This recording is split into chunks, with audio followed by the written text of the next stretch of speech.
8 de la mañana en punto, muy buen día. Si va a hacer algo, hágalo temprano porque va a llegar a 40 la térmica. Bueno, por lo menos eso decían y ya realmente está súper pesada esta mañana. ¿Cómo estás, Alejandro? Buen día. Muy bien, Lourdes, una mañana brillante tenemos aquí en la ciudad de Buenos Aires, muy calurosa, Atención a cuidarse, como dice, hacer todo temprano, hacer todo rápido. Igualmente, lamentablemente durante la tarde la gente tiene obligaciones, va a tener que estar en la calle, pero a hidratarse bien, a cuidarse una mañana con información, con mucha información, la cadena nacional, la presidenta de la Nación, los anuncios, todo dentro de un ratito. Ahora comencemos con lo más destacado, nuestros títulos.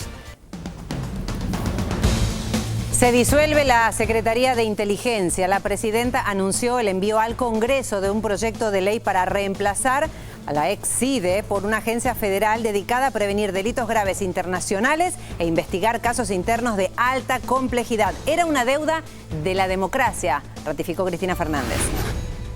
Fue un intento de golpe. En una emisión especial de Visión 7, el ex juez de la Corte Suprema, Zaffaroni, denunció que a Nisman lo forzaron a desviar la causa AMIA para acusar a la presidenta.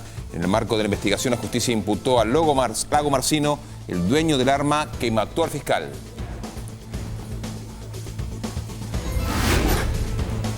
Los pibes más cerca del Mundial. La selección sub-20 derrotó a Perú 2-0. Lidera el hexagonal final del sudamericano que otorga 4 plazas para el Mundial de Nueva Zelanda. Gio Simeone y Ángel Correa anotaron los goles para el equipo de Humberto Grondona.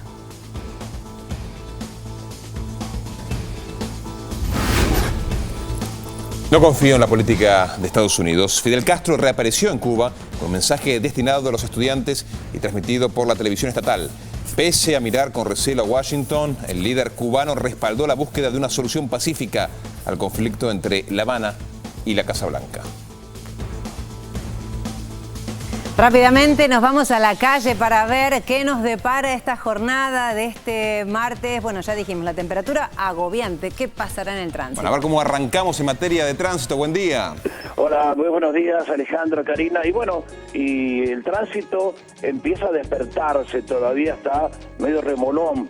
Las avenidas porteñas empiezan a presentar tránsito regularmente intenso, pero ya por Avenida Corrientes, en la zona de Ángel Gallardo, toda la zona de Villa Crespo, ya el tránsito está cargadito, el Bajo Porteño también. Las autopistas, especialmente la autopista 25 de Mayo, viene con mucho tránsito luego del empalme de Perito Moreno, que trae tránsito del acceso este, de la Richieri. Así que bueno, mucha precaución. La que está muy cargada es la autopista Panamericana, desde la zona de Escobar, desde la zona de Pilar rumbo a Capital, en ese empalme de Panamericana y General Paz. Ahí hay demoras, ya el tránsito es muy intenso, hay que entrar con paciencia, más como el calor nos tiene medio nerviosos, hay que tener mucha paciencia. Hablábamos de autopista 25 de Mayo, recibe mucho tránsito de la autopista Richieri luego de cruzar la avenida General Paz, que habitualmente también tiene mucho tránsito desde la zona de Puente La Noria hacia lo que es el Bajo Porteño, allá en la avenida Libertador, Lugones. Desde Moreno, Luján, General Rodríguez, Francisco Álvarez, mucho tránsito en el acceso oeste, viene Bravo, ahí también hay mucho tránsito, especialmente camiones de importante carga, especialmente los lácteos que vienen de General Rodríguez, vienen muy rápidos. ¿Qué pasa en la Avenida del Plata? Hubo un camión que volcó a la altura de el Dock Sur rumbo a Capital Federal. Hubo un pequeño ahí demora, pero ya está solucionado. El tránsito desde lo que es Sarandí hacia la bajada de Huergo con problemas. Avenida General Paz, como hablábamos recién, desde Puente La Noria, pasando por Avenida Los Corrales, por Liniers. En Liniers está complicada la cosa, para subir a la General Paz, para bajar a la General Paz. Mucho tránsito a la altura de Liniers y también lo que es el círculo con el empalme de la autopista 25 de Mayo. Allá vamos, autopista 25 de Mayo, rumbo a lo que es el Bajo Porteño, recibe tránsito del acceso este, recibe tránsito de la avenida General Paz, así que bueno, hay que tener mucha paciencia para llegar al centro de Buenos Aires. Los trenes normales, un inconveniente al llegar a Retiro en la línea Mitre, ahí hay una pequeña demora. Los subterráneos, bien, no se detiene el premetro en la estación Fátima por obras, pero el resto está todo bien. En la línea C, en Constitución, hay obras, a veces produce alguna demora, pero no son significativas. Así que el tránsito viene bien para esta mañana calurosa, por cierto. Adelante, chicos. Bien, bien. Ahí está Neri Lucero contándonos el tránsito, cómo arranca. Hay autos por todos lados. Sí, 8:05. A esta hora habla el jefe de gabinete. Vamos a escuchar a Jorge Capitán. Ahí estamos en vivo. Conmemora el 70 aniversario de la liberación de campo de exterminio de Auschwitz por las tropas soviéticas. En concordancia con esa fecha a nivel mundial se recuerda a las víctimas del genocidio perpetrado por el nazismo en lo que se denomina el Día Internacional de Conmemoración de las Víctimas del Holocausto. Este es un evento organizado en nuestro país de manera conjunta entre el Ministerio de Relaciones Exteriores y Culto, Justicia y Derechos Humanos, Educación y el capítulo de Argentina de la Alianza Internacional para la Memoria del Holocausto, entidad en la que participan numerosas instituciones oficiales como la sociedad civil. Argentina asumió la obligación en la Asamblea General de las Naciones Unidas el 1 de noviembre del año 2005 de conmemorar anualmente el Día Internacional en memoria de las víctimas del Holocausto, cuando un 27 de enero, como hoy, hace 70 años, fue liberado el campo de exterminio de Auschwitz-Birkenau. Esa resolución de la Asamblea General fue copatrocinada por más de 100 países, lo que marca el consenso alcanzado sobre la temática a nivel mundial.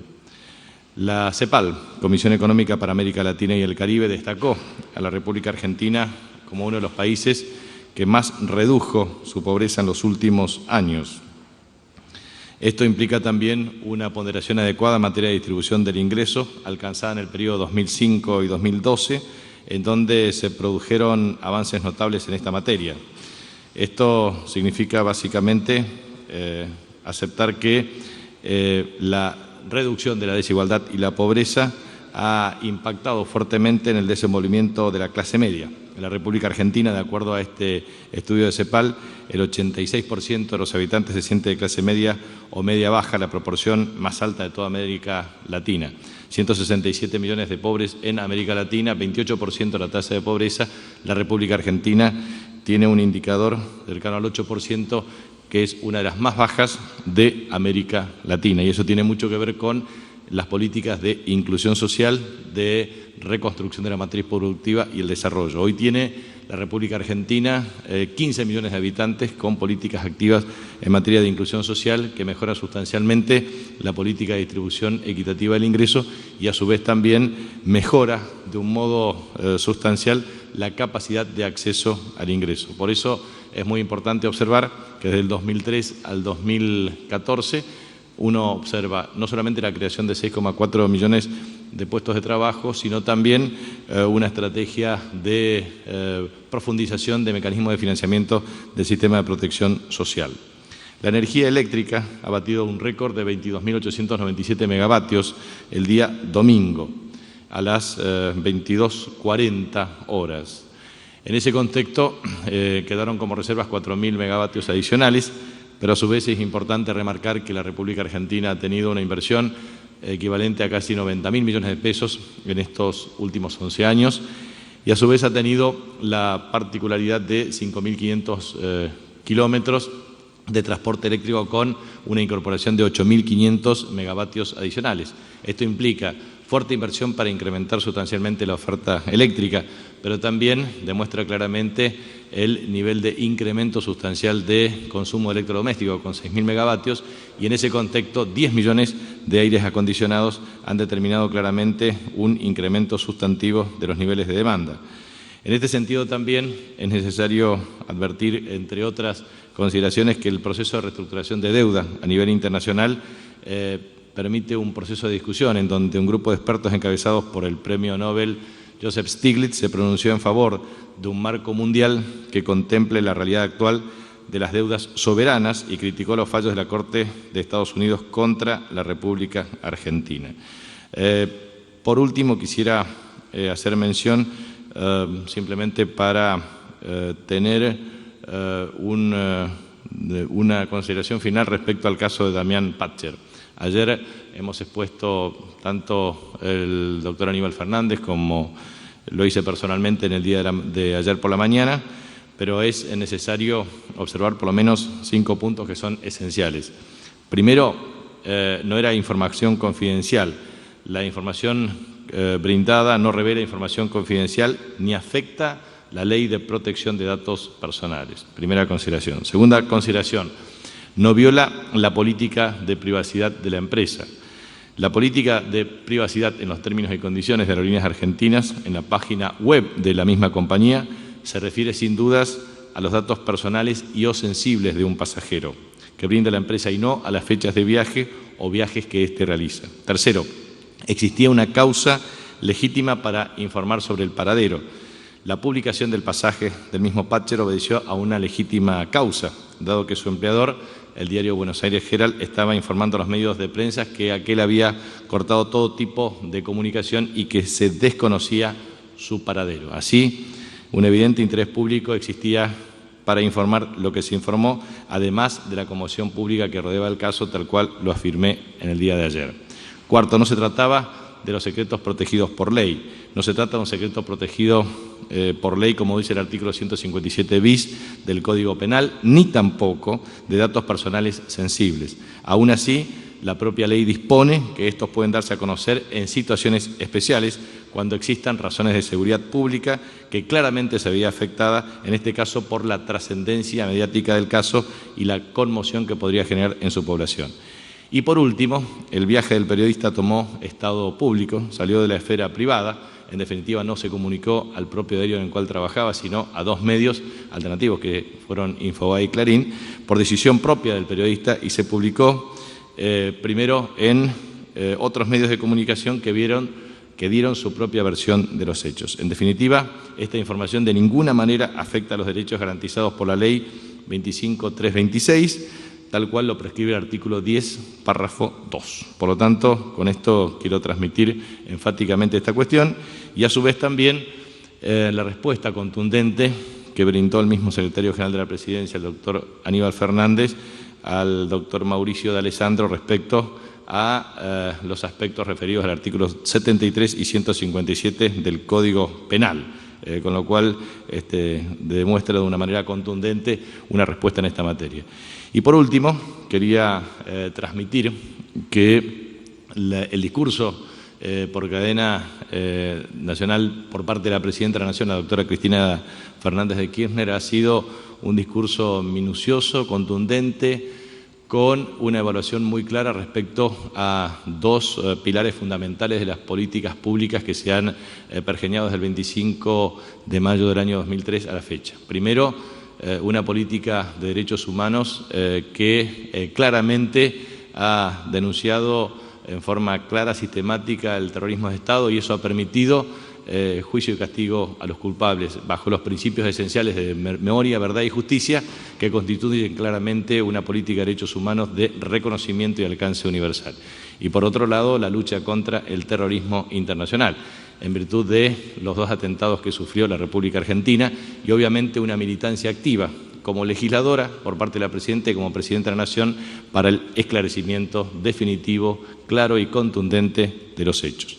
Por eso nos parece muy importante remarcar que la decisión política de la eliminación de la Secretaría de Inteligencia y la perspectiva de la creación de una nueva Agencia Federal de Inteligencia, que será remitido en el periodo, primero, la apertura de sesiones extraordinarias para el mes de febrero.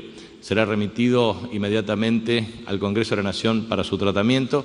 Implicará claramente un nuevo enfoque desde el punto de vista de la inteligencia, desde el punto de vista de su organización.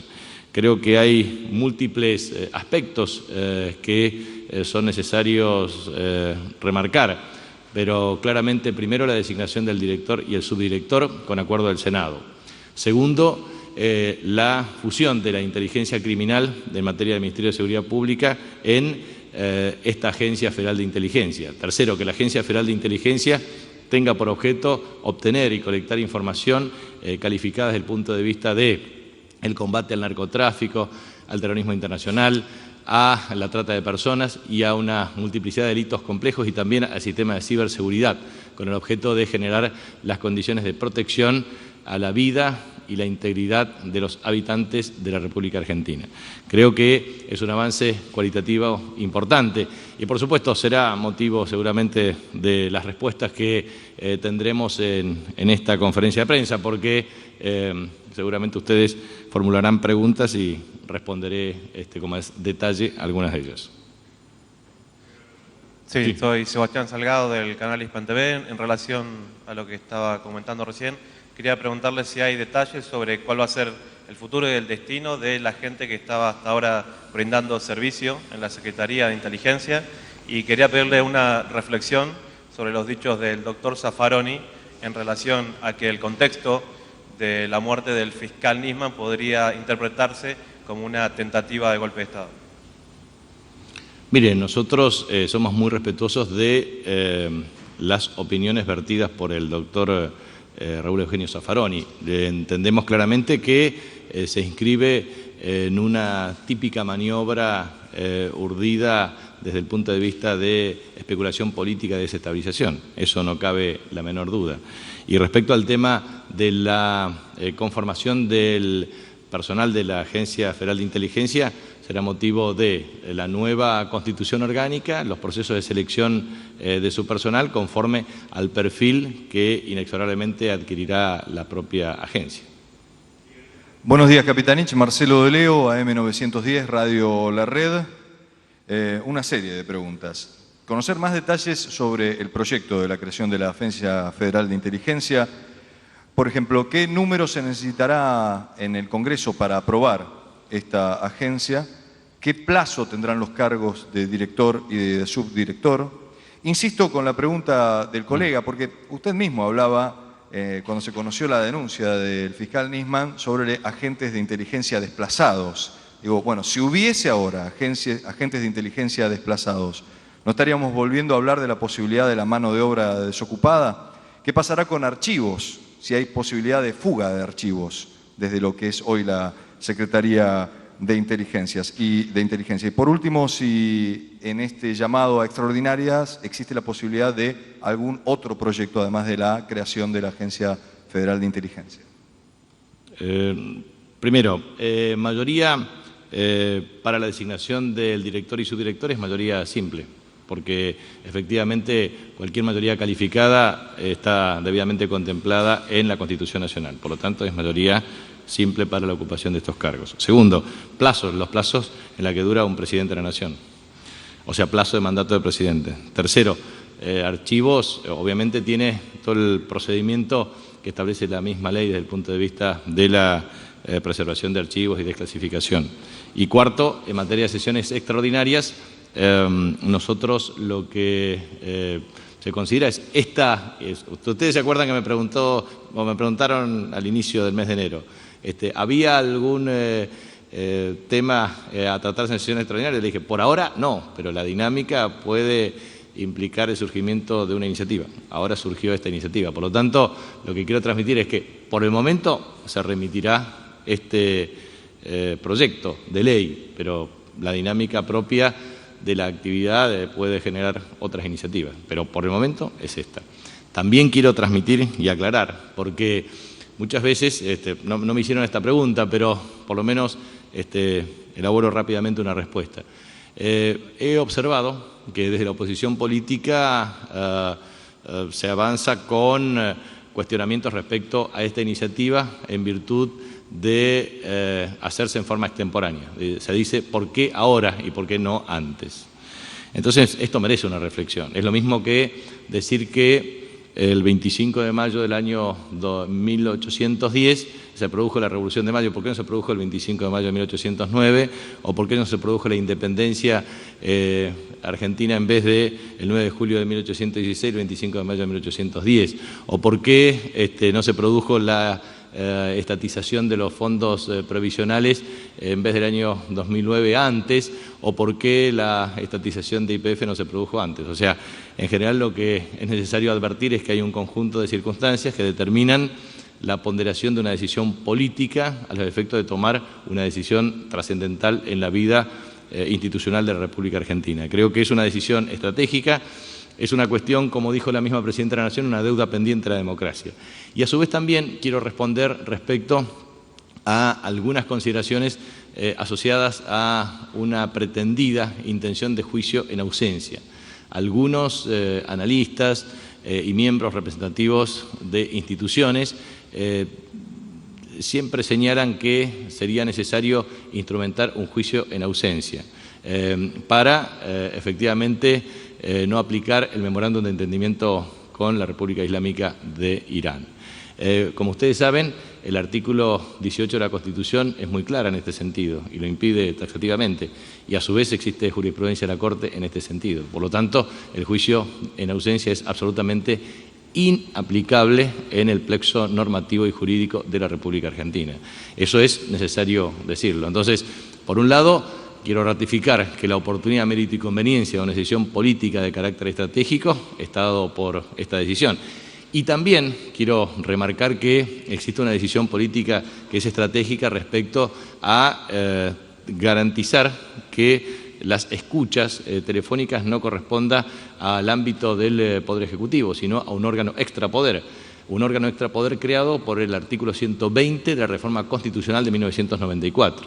En consecuencia, un órgano extrapoder significa que no pertenece ni al Poder Ejecutivo, ni al Poder Legislativo, ni al Poder Judicial, y que a su vez, obviamente, cuenta con la aprobación de 2/3 del Congreso de la Nación, que es efectivamente la Procuradora General de la Nación. En ese contexto, creo que se da la garantía y la seguridad jurídica a los efectos de la utilización adecuada de la escucha para los delitos cuya complejidad requiere efectivamente este sistema. Entonces, creo que se terminarán definitivamente las especulaciones desde el punto de vista del uso eventual de estos mecanismos. Entonces, creo que es muy importante para la República Argentina, por su calidad institucional, la iniciativa que ha promovido la Presidenta de la Nación. Ministro, aquí, un buen día. Mariano Rodríguez, de Radio Continental. Ayer, tras conocerse las palabras de la primera mandataria en la cadena nacional, muchos legisladores no alineados al gobierno o de la oposición esbozaron algunos comentarios no a favor o repudiando algunos de los dichos de la primera mandataria. En este marco está citado para mañana ir al Congreso Nacional el secretario de Seguridad, Sergio Berni, obviamente para ser interpelado en tanto y en cuanto a la muerte del fiscal Alberto Nisman. ¿Cree que, como están dadas las cosas, el secretario tiene que acudir, debe acudir o va a acudir, si tiene esa información, al Congreso para reunirse justamente con los legisladores? Y por otra parte, de lo que se desprende de algunos dichos de la Presidenta de la Nación en la cadena nacional de ayer, nombra y hace mucho hincapié justamente en la figura de Diego Lagomarsino, diciendo que esta persona, colaborador del fiscal Nisman, no solo es opositor al gobierno, sino que también su hermano trabaja para el grupo Clarín y demás. Que no esté alineado al gobierno, que no comulgue con la misma ideología, ¿lo hace sospechoso o culpable del crimen o por lo menos de una posible homicidio del fiscal Nisman? La pregunta va orientada en ese sentido. Gracias. Mire, el esclarecimiento de la causa judicial corresponde a la fiscal que interviene en la causa y a la jueza que interviene en la causa. Pero la supuesta desmentida del diario Clarín no deja de desmentir, en el sentido siguiente. No hay ninguna duda que existe un vínculo entre Diego Lagomarsino y su hermano que trabaja para el Estudio Sáenz Valiente. Y el Estudio Sáenz Valiente ha sido claramente vinculado al Grupo Clarín a partir de la exposición pública del encuadramiento normativo de la Ley 26.522 por parte de Martín Sabatella como titular de AFCA. Por lo tanto, esa supuesta desmentida no hace más que ratificar que efectivamente existe un vínculo. La segunda cuestión que quiero transmitir es respecto al tema de la presencia o no del doctor Sergio Berni en el ámbito del Congreso de la Nación. La verdad es que siempre es necesario ratificar una cuestión muy contundente.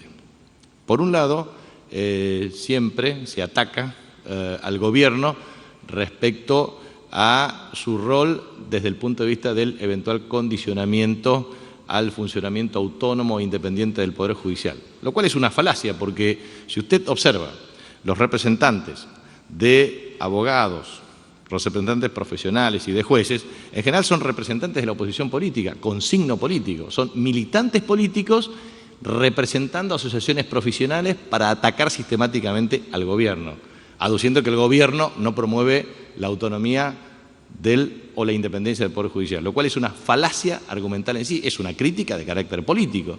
Ahora bien, resulta ser de que en esta investigación la responsabilidad, ¿a quién corresponde? Corresponde a la justicia, corresponde al Poder Judicial, corresponde a la fiscal y corresponde a la jueza que interviene en la causa. Por lo tanto, lo que debemos hacer todos es garantizar el apoyo desde el punto de vista de la consecución de la búsqueda de la verdad y solamente la verdad de lo que efectivamente ha ocurrido, para esclarecer el hecho, para garantizar a todos los argentinos que la investigación sea clara y permita develar la verdad. Entonces, me parece que una convocatoria al Congreso no corresponde por parte de la oposición política, porque no tiene ningún tipo de asidero ni sentido. Creo que es necesario que efectivamente la investigación judicial siga su curso, para que la investigación sea muy clara respecto a las hipótesis que eventualmente ellos sostengan en la investigación. Y en ese sentido, en las hipótesis extremas, lo que tienen que establecer es la colección de los elementos probatorios del caso y el principio de la libre convicción que corresponde a la jueza interviniente. Por eso yo creo que no hay que generar en este sentido una intromisión indebida o un debate paralelo que no tenga ningún tipo de vinculación con el esclarecimiento adecuado de la causa.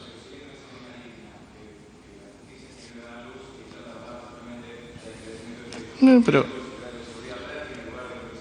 el domingo pasado y no el juez que había llegado antes. Ya hemos respondido claramente desde el punto de vista del cumplimiento estricto del protocolo de seguridad. Por eso creo que la cuestión es muy importante para la República Argentina hoy. Primero, la cuestión más trascendente es que se propicia un proyecto de ley tendientes a generar la Agencia Federal de Inteligencia. Segundo, implica la derogación del sistema de funcionamiento de la actual Secretaría de Inteligencia. Tercero, se genera un mecanismo de designación de un director y un subdirector. Cuarto, ese director y subdirector tiene que ser aprobado por el Senado por mayoría simple. Quinto, dura el mandato la duración del mandato del presidente de la Nación. Sexto, elimina efectivamente el sistema de escuchas telefónicas mediante intervención vía Poder Judicial y se hace a través de un órgano extrapoder en virtud del artículo 120 de la Constitución Nacional, que es la Procuración General del Tesoro. Y por último, definitivamente tiene por objetivo este sistema de inteligencia la protección de la vida y el patrimonio de todos los argentinos. Esto implica combatir al terrorismo internacional, combatir delitos complejos como la trata de personas, combatir efectivamente la criminalidad organizada, combatir el narcotráfico, combatir definitivamente todos aquellos delitos que efectivamente puedan afectar el desenvolvimiento de la calidad de vida de los argentinos. Me parece que es una iniciativa, como dijo la misma Presidenta de la Nación, una deuda de la democracia y que esto es una consideración muy clara respecto a su posición política. Es una presidenta con mucha convicción, con mucho coraje. Lo dijo muy clara y enfáticamente. No la van a extorsionar, no la van a amedrentar, nadie le va a infundir miedo, porque en definitiva de lo que se trata es de generar un saneamiento muy claro en el funcionamiento de las instituciones de la República, como lo hizo en todo este tiempo. La Argentina ha tenido un proceso de transformación estructural. Y la verdad es que este gobierno ha tenido una decisión estratégica, ha tenido la decisión estratégica de combatir los monopolios mediáticos concentrados que pretenden extorsionar a los gobiernos. Entonces, de allí surgió la Ley 26.522, que tuvo amplia mayoría en el Congreso y que fue demorada 4 años en el Poder Judicial. Y a su vez, así ha funcionado la estatización de los fondos previsionales, precisamente para que, siempre lo digo en todos los discursos y en todos los actos, a pesar de la distorsión que siempre tienen determinado tipo de grupos económicos que sacan frases de contexto, pero la verdad es la siguiente. Antes, las FJP le costaban a los argentinos $1.200 millones, de eso nadie habla. Se ahorraron 40.000 millones de pesos en comisiones que hoy van a los jubilados, que hoy van precisamente a mejorar sustancialmente la protección social de los argentinos. O que de 88.000 millones de pesos pasamos a 500.000 millones de pesos del Fondo de Garantía de Sustentabilidad. Eso nadie lo dice. Lo mismo que se oculta las 4.044 cuentas del HSBC. ¿Por qué? Porque es anunciante de muchos medios de comunicación. Y lo mismo que nunca se dice de los 200.000 millones de dólares fugados en la República Argentina. Pareciera ser de que eso nunca existe y que la fuga de capitales es una virtud y no un ataque especulativo en contra del pueblo argentino. Por eso vamos a hablar claro, y estamos hablando claro. Y todos sabemos quién es quién en la Argentina y quién juega para quién. Por lo tanto, las cosas cada vez se ponen más claras. Gracias. Muy bien, ahí estaba la palabra del jefe de gabinete de Capitanich, justamente como cada mañana en vivo, analizando un tema central en la mañana de hoy, como lo es la creación o el envío del proyecto para la creación de una nueva Agencia Federal de Inteligencia. Enseguida vamos a repasar las imágenes cuando se hacía este anuncio. Ahora 8:30 los títulos. Se disuelve la Secretaría de Inteligencia. La presidenta anunció el envío al Congreso de un proyecto de ley para reemplazar la ex CIDE por una agencia federal de inteligencia dedicada a prevenir delitos graves internacionales e investigar casos internos de alta complejidad. Era una deuda de la democracia, aseguró. Fue un intento de golpe. En una emisión especial de Visión 7, el ex juez de la Corte Suprema, Eugenio Zaffaroni, denunció que a Nisman lo forzaron a desviar la causa AMIA para acusar a la presidenta. En el marco de la investigación, la justicia imputó a Lago Marcino, el dueño del arma que mató al fiscal. Los pibes más cerca del Mundial. La selección sub-20 derrotó a Perú 2-0 y lidera ahora el hexagonal final del sudamericano, que recordemos otorga 4 plazas para el Mundial de Nueva Zelanda. Gio Simeone y Ángel Correa anotaron los goles para el equipo de Humberto Grondona.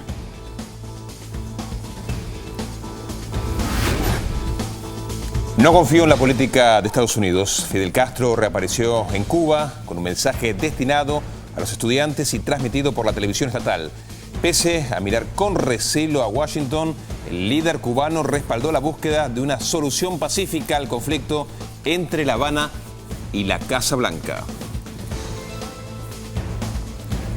Como siempre, estamos atentos a las informaciones, lo que puede suceder en cualquier momento en la Fiscalía. Ahí estamos en vivo, como cada mañana, Ariel Magirena con la información desde allí. Ariel, buen día.